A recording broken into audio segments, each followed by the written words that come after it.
কোটা সংস্কার আন্দোলনকে ঘিরে সারা দেশে বিক্ষোভ ও সহিংসতার ঘটনা ঘটেছে। এই সহিংসতাকে কেন্দ্র করে এক নারী শিক্ষার্থীর ছবি প্রকাশ করে সামাজিক যোগাযোগ মাধ্যমে দাবি করা হয়েছে মেয়েটি গত ২২ জুলাই পুলিশের গুলিতে মারা গেছেন। ওই তরুণীর নাম আনিকা তাসনিম। তিনি ঢাকা বিশ্ববিদ্যালয়ের শিক্ষার্থী।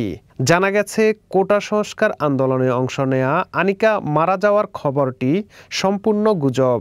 আনিকা সুস্থ আছেন এবং ভালো আছেন। তিনি নিজেই ফেসবুকে এক স্ট্যাটাসের মাধ্যমে এই খবর জানিয়েছেন। শুক্রবার আনিকা তাসনিম তার ফেসবুক পোস্টে লিখেছেন, জন্মদিনের দিন ৫ আগে নিজের মৃত্যু সংক্রান্ত পোস্ট লেখার কোনো ইচ্ছা ছিল না লিখেও কোনো উপায় দেখছি না। আলহামদুলিল্লাহ, আমি বেঁচে আছি এবং সুস্থ আছি।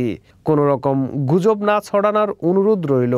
আমার ভাই বোনেরা দেশের জন্য যা করেছে সে তুলনায় কিছুই করতে পারেনি। কথা বলার জন্য অনেক গুরুত্বপূর্ণ টপিক আছে। এর আগে তিনি আরেকটি পোস্টে লেখেন, ঘুম থেকে উঠে দেখি আমি মরে গেছি।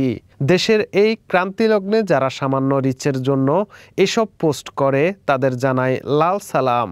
এ নিয়ে আর কেউ যাতে বিভ্রান্তি না ছড়ায় সে অনুরোধ জানিয়েছেন তিনি। পাশাপাশি যে কোনো বিষয় পোস্ট করার আগে যাচাই বাছাই করে পোস্ট করার কথা জানান তিনি।